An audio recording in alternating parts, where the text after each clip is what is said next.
c'est bien dit docteur Paul Lutumba Ouattara. Toza précisément awa na avenue Ngola Kilwangi na toza précisément avant l'entrée d'Ex Kalaboka. Précisément, toujours le mingi sur guérison des plantes naturelles. Où ils ont basé na ba plante, où ils ont guéri la maladie nyonso, où ils ont mingi incurable. Et na ngona tozi tango pe libaku ya kolobela ba oyo nyonso to mai nyonso oyo etali ba santé na biso kobanda na kati ti libanda. Tolobaki na ebandeli ete toza wana mpona kotraite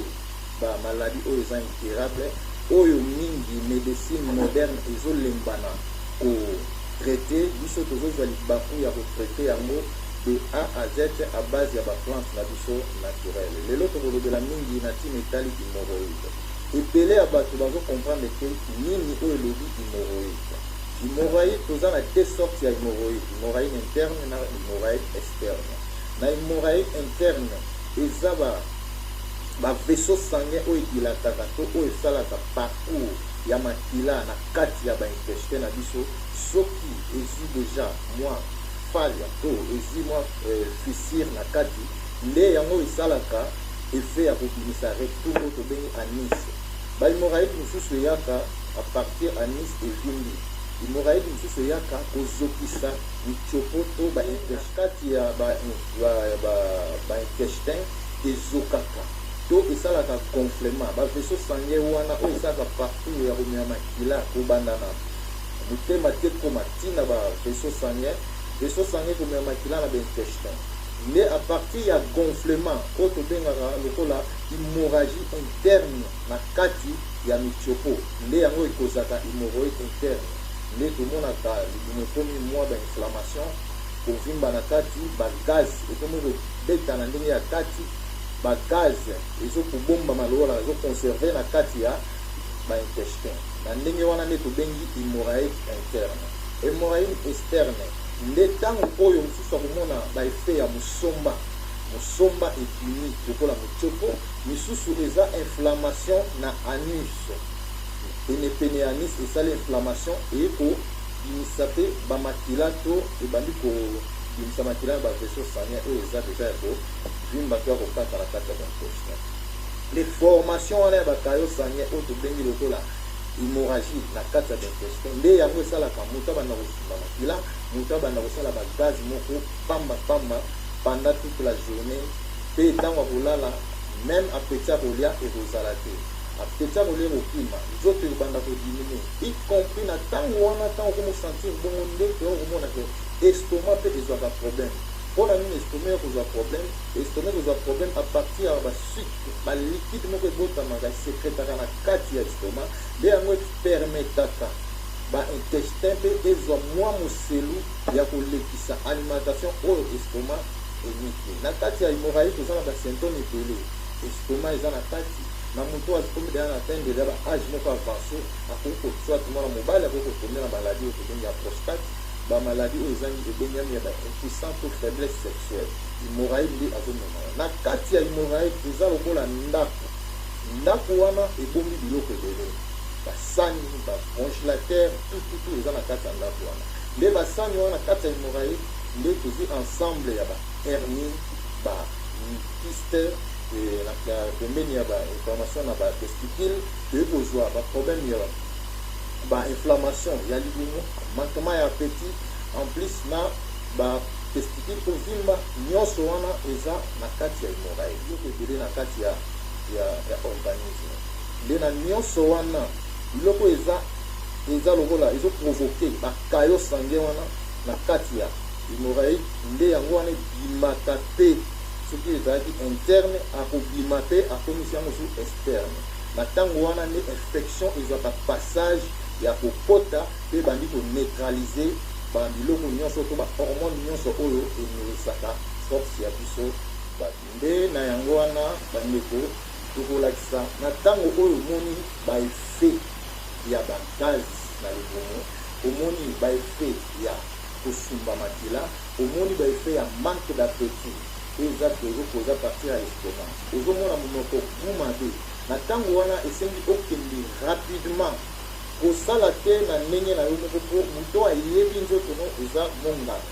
monganga kosala yo consultation. A partir ya consultation wana to analyse wana ya kosala yo akoyeba quelle sorte ya hémorraïde olingo souffrir. Na kati ya hémorraïde wana badimi baomona kaka o mokongo pasi. Or na kati ya hémorraïde toza na problème ba rein mpe eyaka ko nettoyer suite ya nini makila ndenge ezosefiltre na rein ezopose sous makala. Na ntango wana tokoki kopesa kisi directement te il faut leka nanu na consultation. Ntango oleka na consultation basali yo baanalyse. A partir de l'analyse, on a indiqué qui signe ou tout pesa yo on a combattre ba fait wana nyoso oyo ezomona. Pour le moment tant que là nous salina nous ba consultation te pour ba analyse te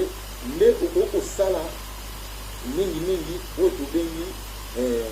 zete o to bengi aloe vera na moto azo bima makila na nis akozwama aloe vera atie yango akati ba poso wana gel nango wana atango na frigo ekangami mama lili nde ako kota yango na nis na ye po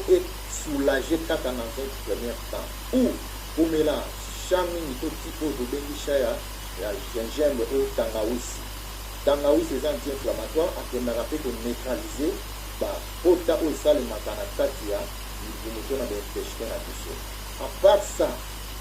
ntango ozosala bongo kocontinue traitement te yo moko na ndako esengi oluka spécialiste oyo ayebi makambo oyo etali makambo ya hémorroïde oyo monganga oyo aza na spécialité nango makasi nde akoyeba kosala yo baexamen to consultation nde akopesa yo to akopemela yo baplante to bakisi oyo esengi kozala nango pendant 7 ou 8 jours. Traitement hémorroïde ezwaka temps mingi te po ekosepatisi wana ekosepatiga organisme mosusu na kati ya nzoto nde traitement hémorroïde ezwaka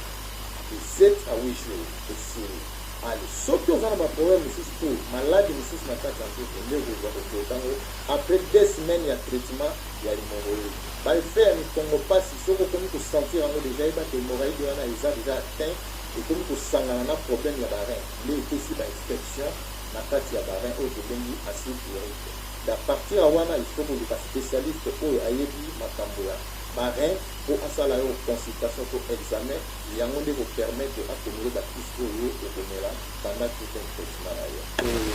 Yango en cas ya bacrise ya hémorroïde eza na baaliment mosusu oyo tokoki koevite. Hémorroïde mingi to totali eyaka mingi na bacase oyo eza moto akoki kopete alimentation na ye. Alimentation ezwaka rôle na organisme et surtout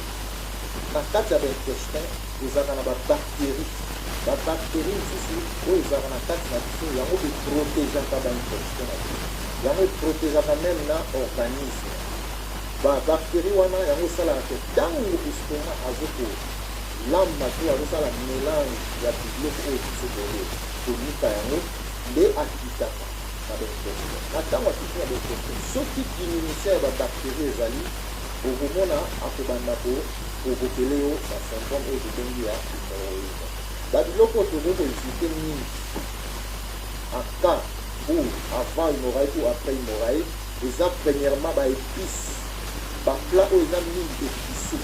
baplat épicé ya haute qualité. Baépice mosusu eza normalement lokola gingembre eza anti-inflammatoire tozi curcuma eza anti-inflammatoire tozi ail antibiotique nde yango wana nde kokotisa na baaliment na biso par rapport ya baélément oyo tobengi baépice oyo totiaka na baplat comme bakit magie babiloko mosusu tozolia oyo eza chimique. Deuxièmement piment nini toza na bapiment mibale bapiment oyo eza mwa milai oyo tobengaka bapiment de cayenne toza na bapiment mosusu oyo ezalaka ya minene bapiment oyo ya minene oyo ezalaka ya minene yango nde ekozaka bahémorroïde na kati ya baintestin. Troisièmement alcool à haute quantité ekozaka mpe baproblème ya hémorroïde. Po kotala malamu baintestin eza plus fragile aza fragile makasi na fragilité nango okoki kokonsome babiloko eza piquante te po ekosala trouble na kati ya baintestin na yo. Troisièmement eza café café na moto aza na basymptôme déjà ya hémorroïde akoki komela café na grande quantité mingi il faut komela bati oyo eza mingi na base ya bati inflammatoire ou bati oyo eza ke toza na bati ebele bamoringa toza na bati ebele oyo eza ke ekombataka meme na système digestif na bakati ya mabe te kini oyo bokomela eza na bati oyo tokomandaka po metame ya bati ya gingembre to ya tangausi eza pe na bati oyo eza rekomande kobenga bati digestif na nyonso wana ifo koevite esiki mai oyo eza mingi ya impire pour mai pe soki eza impire akendaka kodérange babactérie oyo eza protecteur ya niveau ya intestin na biso aka oyo eza ke ozolia babiloko wana mingi oyo totangi ezoya baépice ya haute quantité ozolia mingi bapiment ozolia mingi ozomela mingi alcool à toute sorte pain alcool nyonso oyo eza alcool akendaka kodérange na système na kati ya intestin café na moto aza na hémorraïde esengi aevite y compris na ti nyonso te eza na bati mosusu eza recommandé eza pe na bati mosusu oyo eza non recommandé na nyonso wana moto azorespecte alimentation na ye eza mwa mpasi akóma na baproblème ya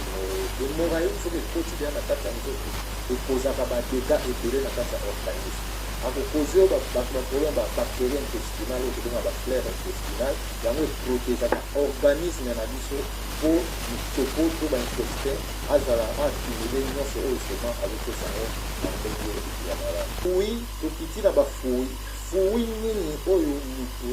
akokolia aka oyo aza na baproblème hémorraïde to mpona koevite hémorraïde premièrement fui oyo tobengaka melon deuxièmement kiwi troisièmement pomme to osala jus na yango nyonso tozomona oyo eza à base ya sucre oyo tozomona bajus to basucre oyo eza à base ya sucre edérangeaka système hémorroïdaire na biso oyo tobengi bajus naturel motu ntango azomela jus naturel tozi premièrement nde tolobi kiwi melon na pomme y compris na papaye papaye yango mpe edaka biso à partir ya digestion po azala na accumulation ya badéchet to alimentation oyo estomac atwayaki nde po eleka malamu papaye yango abimisaka toilette to alongolaka inflammation to kozimba na niveau ya intestin oyo tobengi abricot to prino eza bacatégorie ya bafui oyo eza lokola safu prino eza moke eza lokola basafu tokozonga mpona système ya digestion mpe kokausa bapota na kati ya baintestin eza mpe na mbongo tobengi date mpe aza nécessaire baliaka mibale na ntongo mibale na pokwa suite po ameka kodigere système ya digestion na biso raisin eza malamu na moto aza na hémorraïde to mpe oyo aza na hémorraïde te mpona koprévenir hémorraïde na biso kolia raisin mingi eza mpe malamu mingi nde tokiti na fui oyo tobengi kiwi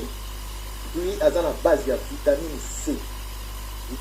C ezoede organisme na biso mpona koaccumule bagraisse na kati ya baintestin trop de graisse na kati ya baintestin to na bavaisseau sanguin ekutaka biso mpe plus cher na cadre ya santé na biso santé ekoya kokóma na problème makasi mpo nini graisse akomi ebele nde ekoprovoke bourdonnement ya libumu ekoprovoke bagaz na kati ya libumu ekoprovoke na système ya toilette ekomi lokola ya bataba toilette ntango ekomi lokola ya bataba ozosumbana na difficulté mais ezobima mpe moke eza malamu te yebaki ya libumu azodigere vraiment malamu te alimentation oyo ezobima plus nde na ntango wana estomac ntango azobroye te azokitisa yango directement na baintestin intestin azozwa problème ntango azozwa problème eza na liquide moko ebotama na kati yango etedaka circulation ya alimentation tende mpe moto akende yango na toilette directement mais à partir ya wana nde il faut koevite babiloko oyo eza trop sucré babiloko oyo eza mingi trop chimique kokota na baplante naturelle bafruit naturel chaque jour ne plus que 5 fruits par jour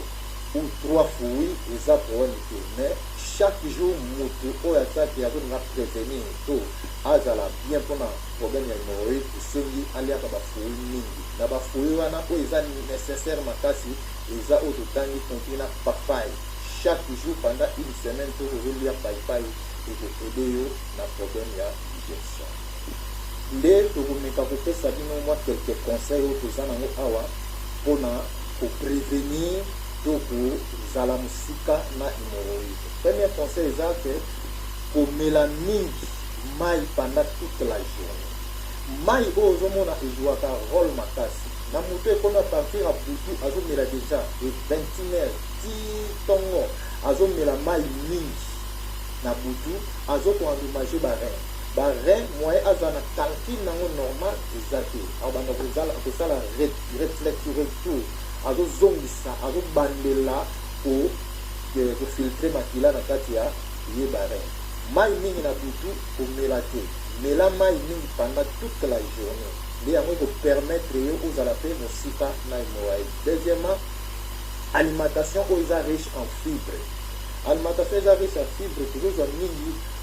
pomme de terre oyo ezake biloko ezake estomac akokoka kodigere yango normalement mpe na kimia nyonso. Eloko deja soki ezokota na estomac ezwi temps ya kodigere retard. Exemple, musuni oyo ya ngulu, musuni ya ngulu esalaka 72 heures na kati ya estomac pour se digérer. Tant que se digérer pendant temps ebele bongo azopose yo baproblème azobota mpe oyo tobengaka batusu na kati ya estomac nde yango ezokisaka estomac na biso ti ekomake na efatigue po tindika alimentation na kati ya baintestin. Aliment mingi oyo eza en fibre mpe komela mingi oyo tobengi mai oyo eza naturellement mai kaka oyo tozomona soki eza impire akose oyo baproblème na kati ya baintestin. Koforce toilette ko koforce te ntango oke kosala toilette koforce te na ntango ozoforce ezozokisa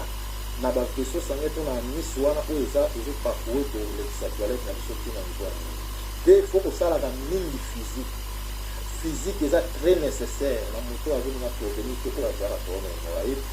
Physique ezala mingi pendant 30 minutes par jour ya physique nde kofacilite accumulation ya baorganisme babiloko oyo eza ke toyaki ameka kote kosaccumule motoki ntango azobima azoevacue mpe nyonso oyo eza comme toxique na niveau ya organisme mpe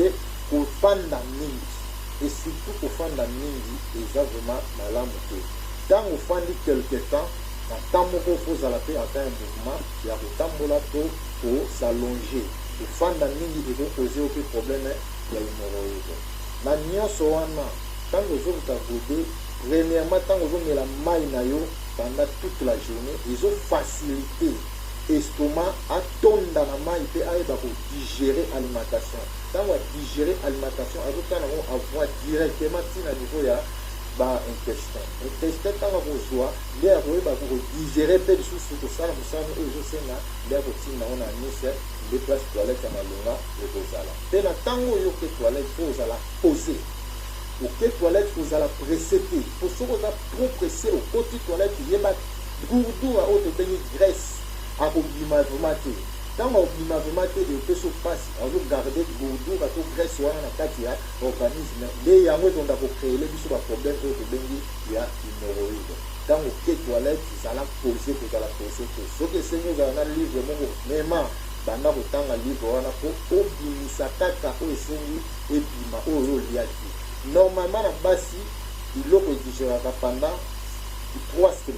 jours oyo tobengi 72 heures. Mwasi nyonso azala na problème ya temps ya digestion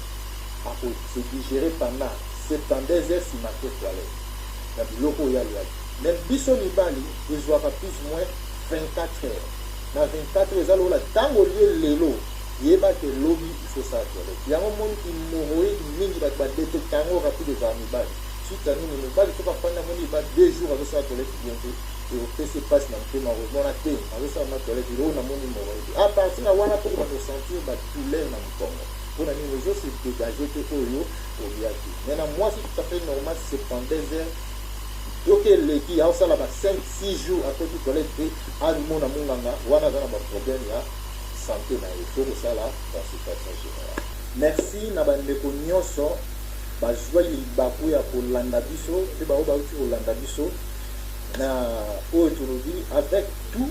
le respect que je vous dois, c'est moi votre docteur. Docteur Nabino est disponible tous les jours na bateau au Bazan Angola.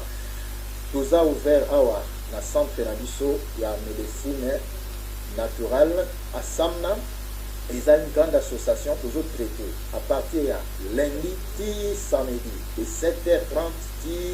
16h30, pour Zawana, pour poser la bino. Naba o bazam isika, numéro na biso, les Zawana na se, ils ont le canacé wana, bazam isika, bazam benga, petit na kanisi partout. France, aux États-Unis, Canada, tout va être Canada. Ils ont la banane, ils ont la ils ont les Kawana, tous en plus 244 928 015 114, plus 244 928 015 114, plus 244 928 015 114. Les besoins temps pour l'andabiso malamu na GMZ Nuit TV. Tous les dimanches à partir de 14h30, besoin de l'ibako ya l'andabiso. Bao bazana mituna ba kobenga numéro wana na WhatsApp to na normal ils ont dépendre na ba air na bino na ba temps na bino ne bozaleli mingi ya kolobeza te tokuta na prochaine émission o izake to kolobela mingi si ba santé na bino tozo zela pe ba question na bino yango ko fortifier biso po to e ba ndenge nini to kotal sabino ba ka oyo ozana ngo en tout cas na pesi bino merci de Tom Nzambe azwa